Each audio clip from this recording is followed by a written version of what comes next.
Hello everyone, how are you? It's really miserable, wet and rainy here in Birmingham today. Not cold, thankfully, but I guess we need the rain. And in February, you are starting to see signs of spring, maybe coming up. Anyway, this isn't what I was planning to do today. But plans change and you have to be a little bit adaptable. So today I want to look at a couple of techniques or talk about techniques that can help with chronic fatigue. Now, happily, chronic fatigue and our understanding of it has come an awfully long way from the days where it was laughingly called yuppie flu and was largely thought to be a figment of people's imaginations. We now know it's very real, it's very debilitating. Its technical name is post-viral fatigue. And I suppose the most well-known virus that can cause it is dear old COVID-19. And some of you will know I have long COVID. And fatigue is a big part of my problems. And that's partly why I've been prompted to focus on fatigue today. But even if you don't have chronic fatigue, fatigue is a big issue. And the one thing I've learned with the help of the people who support people with long COVID, which is undoubtedly the fastest growing group of people with chronic fatigue, is that activity comes in 4 types. It's not just physical activity. Physical activity is the obvious one. You know that physical activity can make you tired. There is also mental activity. It's a fact that our brains are one of the bits of our body that uses most calories. It's a high energy organ. So when you know that, it's not really surprising that thinking can deplete your energy. Most people will understand that strong emotions can be very tiring. You get really stressed out. And, feeling really tired after you've had something really emotional to deal with is understandable to most people. But the one thing that I learnt is, and this is about the 4th type of activity, is social. It takes a lot of energy to be sociable, to interact with people in the same room, or maybe just online. And while these sorts of activities can be extremely tiring for anyone with any form of chronic fatigue, I reckon anybody, if they do too much of anything, is going to feel fatigued.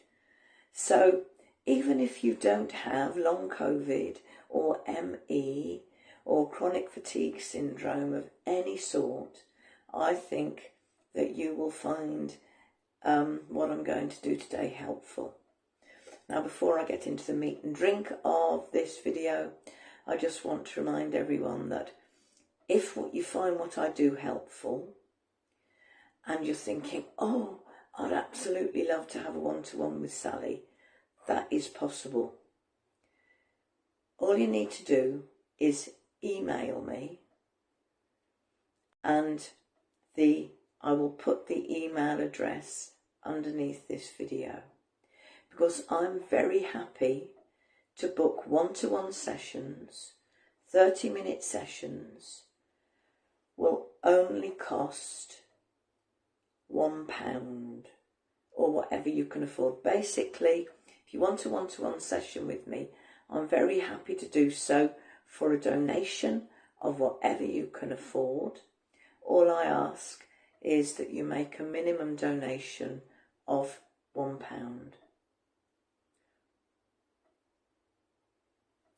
Okay. I'm now speaking from personal experience. I can actually divide my life into pre-COVID and post-COVID. Pre-COVID, I was, for my age, pretty energetic. I was able to do lots of things. Post-COVID, the amount I can do is halved. And while it can be terribly easy for onlookers who don't know to just think, oh, she's just being idle. It's not. Trust me, if I could run around and do what I used to do before I had COVID, I would. So, the first thing I want to say to anyone who can really relate to this topic of fatigue is, I get it. It's not all in your imagination. And I know you are not just being lazy. Because it is so easy for people to just say, oh, just get a good night's sleep, have a nap and you'll feel all right. And when you're really fatigued, it is so much more than that. Now, if you can really relate to this thing about constantly feeling tired, there are a number of things that you need to do. Number one, it's probably a good idea to go to your doctor and get a checkup. Check there is no physical reason why you've got fatigue. It could be your iron levels are low. There could be a number of different things. The second thing you need to do is to make sure you are eating a healthy, balanced diet. Now, I'm not going to sit here and talk about fats, calories, and calorie counting. That's not where I am at all. In fact, we now know that calorie counting is a waste of time. Honestly, calorie counting is a total waste of time. What I will say is that you need to be sure that you are eating a balanced diet which doesn't contain too many ultra-processed foods. That's things like ready meals, particularly the ones that you can store at room temperature. But as much as possible, what you eat is something that you prepare for yourself. Whether it's, just a bowl of cereal for breakfast or making yourself toast. Opening a can of soup is also helpful. One thing I want to get across to you, now, if you really want to know about nutrition, I really, really recommend the Zoe podcast. If you want to know more about that, DM me. But eating a diet that is mainly fresh fruit and vegetables, lots of plants, that's things like lentils, beans, herbs and spices, and stuff that you mainly prepare for yourself. Now, my chronic fatigue has made me change one thing. I used to have fresh fruit and vegetables delivered every week. I've now stopped that because frozen and tinned vegetables are just as good and in some cases better than fresh. So Don't feel you have to use fresh vegetables, frozen and canned. They're just as healthy. Keep the amount of time you need to put into preparing stuff down to a minimum. And canned soups are fine. If you're unsure, just take a look at the ingredients.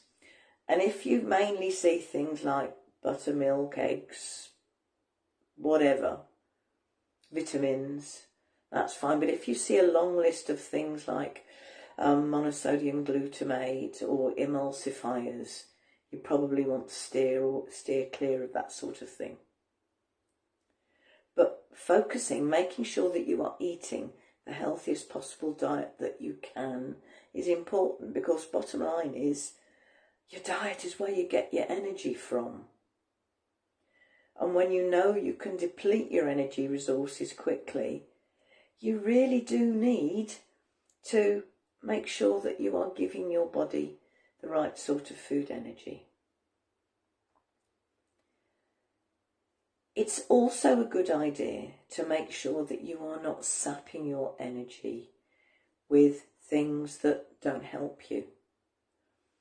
It's perfectly fine to decide, right, I'm going to do some exercise, whether it's Tai Chi, seated Qigong, walking, even riding a static bike, whatever exercise you can manage. Swimming is a good one. It's great to say, I'm going to make sure I do some exercise. That's a good use of your energy. But if you spend a lot of time on social media and doing doom scrolling, that is no good for you. That's no good for your mind. It's no good for your brain. It's no good for your emotions, particularly at the moment when the news tends to be so bad. So look at how you're spending your time and make sure you are using the energy that you've got to do the things that actually help and support you in what you need to do. Now, there will be an awful lot of people who are carers who find that they get a lot of fatigue because caring for someone is so tiring. And obviously, one of your priorities is the person that you're caring from. I get it. But you also need to make sure you're giving yourself enough care. And repeat after me the mantra you have often heard me say: self-care is never selfish. So make sure you're putting the right sort of energy into your body. Make sure you're using your energy in the best possible way for you, and making sure that you've got it available for the really important things. But you know, the hardest thing to do, and one of the most important things to do, whether your fatigue comes from a viral source, from treatment that you're having for another form of chronic illness, cancer treatment is really fatiguing, or whether you're just in a situation where you are caring for someone and that's got to be your priority, and you know, you find it difficult to make time for yourself. The most important thing you can do is accept what your situation is. Because if you don't accept it, you are wasting so much energy stressing about something that you can actually do nothing about. And so what I want to do today is a mindfulness meditation that focuses on the simple art of accepting things as they are. Now, if you can join in with the meditation now, that's fine. If you've watched the video so far and thinking, oh, I can't do the meditation now, as ever, you can come back to this video and fast forward until you see my Namaste sign, which is the signal that I'm going to start the meditation. So, I'd like to invite you to get yourself settled and comfortable.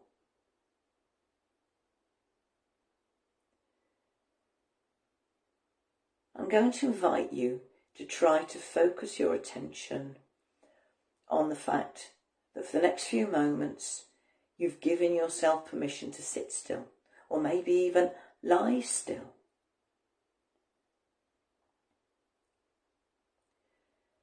Maybe take a moment to just scan through your body with your attention. And if there's a part of your body that's sending you loud signals, maybe just adjust your position so that you're comfortable. And really notice what comfortable means to you. Really notice how you notice that you're comfortable. Where do you feel it?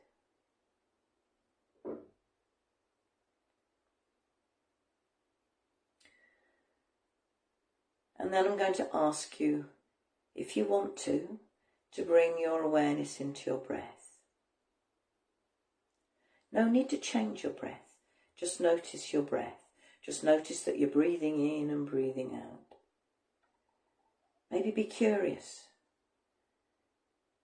How is your breath today?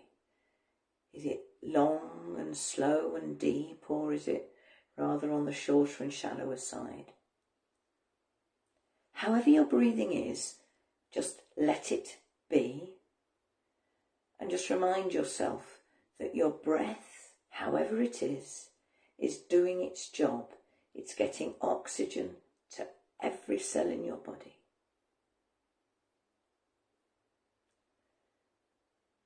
So as you notice your breath, maybe take a moment to think about the miracle that is the breath cycle, that happens all on its own.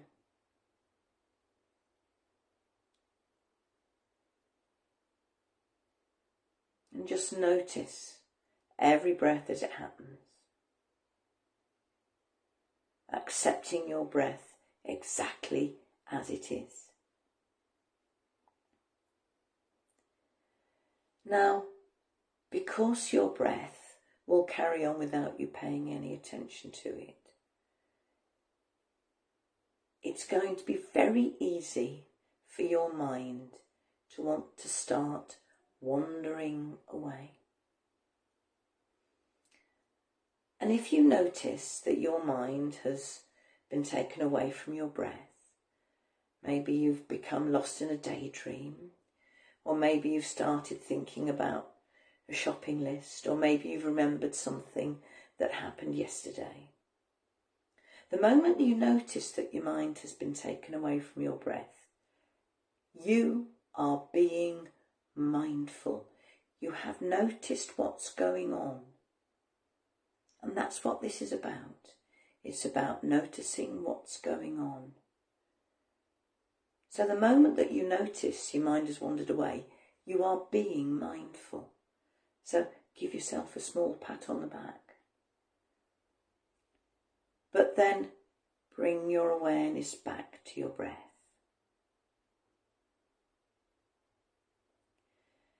Can you just accept that your mind will wander? And when you notice it's wandered, just practice bringing it back to your breath and to anchoring yourself in what is happening right here, right now.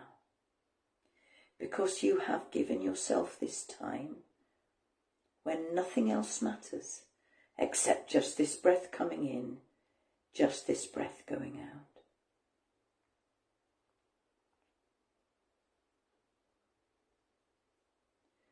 And however many times your mind wanders, that's okay. Just as many times gently lead it back. Time and again, being gentle and patient with yourself. Accepting minds will wander. The art of mindfulness isn't to get anywhere or to achieve anything. It's just to notice what's going on right here, right now.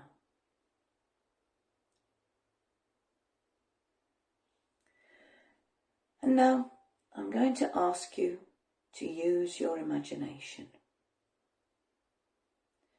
I'd like you to imagine that you've got a very heavy book or a very heavy briefcase. And I'm going to invite you to imagine that you are holding that very heavy book or briefcase in two hands, and you're holding it out at arm's length in front of your face. All you can see is that object that you are holding. You can't see anything else. And it's heavy. The longer you hold it there, the harder it gets.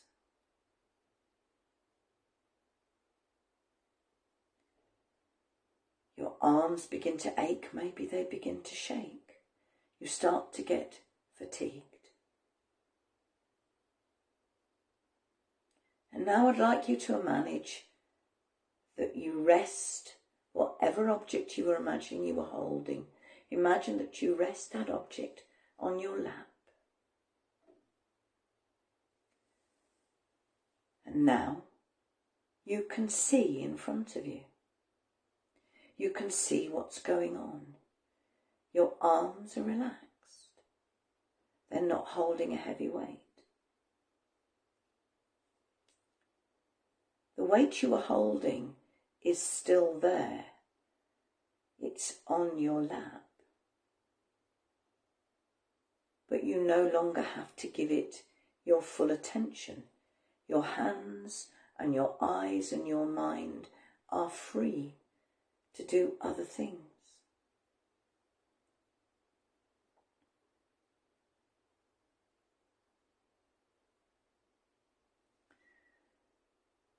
And that little visualization is showing you what acceptance is in real life. The object you are holding represents whatever your worries are. Whether it's your caring duties, whether it's your health, whether it's your treatment, whether it's what's going on in the world. It's still there when you put it down, but you're no longer giving it your full attention. And you can do other things. You can see other things beside the problem.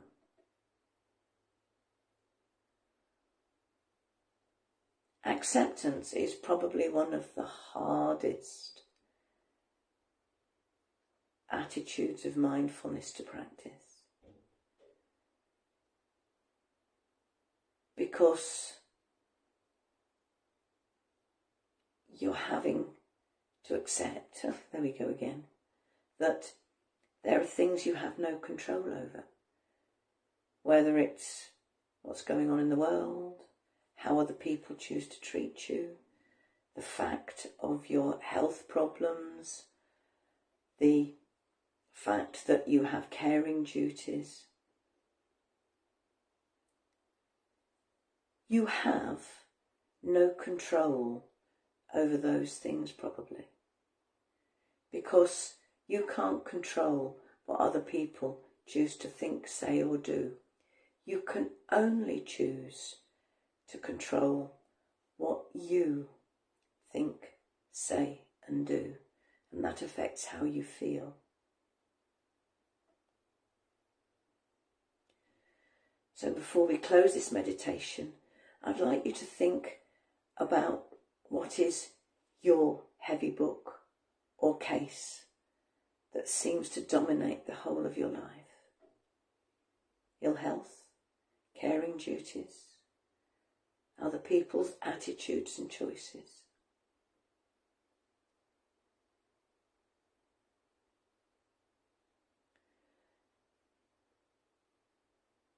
And I want you to think realistically about how much you can really do to change things. Maybe you can try relating to people in a different way if there's a relationship issue, but the change has to come from you. Because if you change something, they might. but the change has to start with you. If you've got a health problem and you don't like taking all the medication, something I can really relate to, just build it into your day and make it as unobtrusive as possible.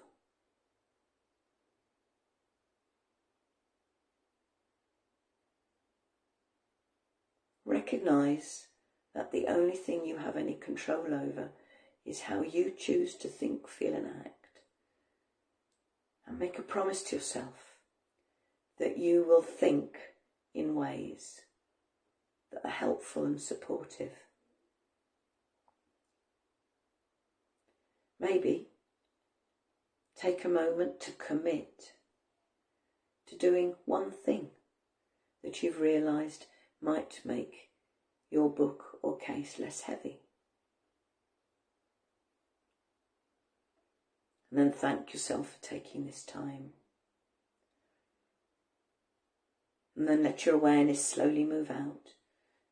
So first of all, become aware of your breath, and then let your awareness spread out so you become aware of where your body's in the chair, and then become aware of the room that you're in, and maybe open your eyes if they were closed and bring yourself back to full awareness. Now, don't dash off, even if you didn't think you really joined in the meditation. You're probably more spaced out and open than you realise. So take a moment to just sit there and ground yourself and just listen to what I'm going to say. That visualisation I took you through, that's actually an exercise you can try in real life, or that I can get people to do in real life, to teach them the value of acceptance.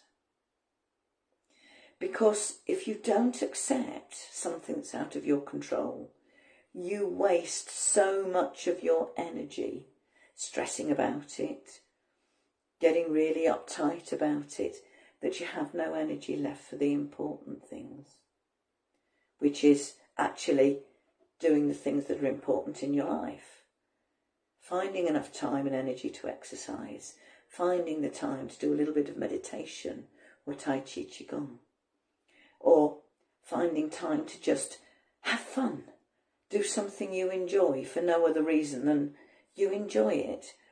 Because it's so easy to get so caught up that your whole attention goes on the one thing you can't do anything about, and that does not do you any good, and it does not do the people that you're with any good.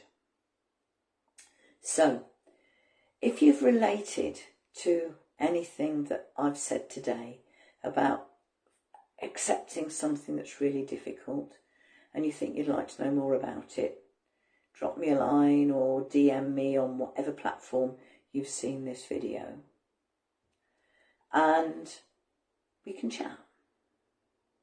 Because everyone's problem will be different. When you can't alter something, it's really, really frustrating. And sometimes life can feel a bit like a white water ride. And when life's like that, sometimes all you can do is just cling onto the boat for dear life and just let the boat go where it wants to, because eventually it will end. And that's the thing about mindfulness. Whatever's going on, however you're feeling, it isn't going to last forever. Something will change. You will find a way to deal with things. And that's one reason why mindfulness is important, because it teaches you to be aware in this moment. And I often use the phrase in my meditations that just deal with what's happening in this moment, right here, right now.